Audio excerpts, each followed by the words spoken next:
Հա, Արցախի վերաբերալ։ Արցախի վերաբերալ իրատեսականը այսօր վերադարձի իրավունքն է։ Այսօր ես իրականը տեսնում եմ միայն այս հատվածը։ Բայց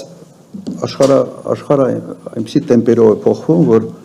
ոչ մեկը չգիտի, թե վաղը ինչ է լինելու, մի տարի հետո ինչ է լինելու, եւ օրինակ Միացյալ Նահանգների այդ էսկալացիայի ճանապարհով աշխարհը գոտիների բաժանելը ուր է մեզ բերելու։ Այսօր մենք միայն կարող ենք ինչ-որ սցենարներ մշակել, սցենարների մասին մտածել, կարող է սցենար լինի, որ այո, շատ բարենպաստ լինի մեզ համար, կարող է նաև սցենար լինի, որ շատ անբարենպաստ լինի մեզ համար։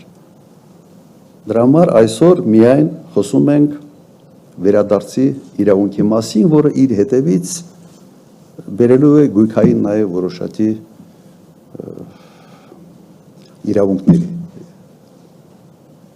նյութական, այսպես ասենք, բայց սրանից ավել չեմ տեսնում։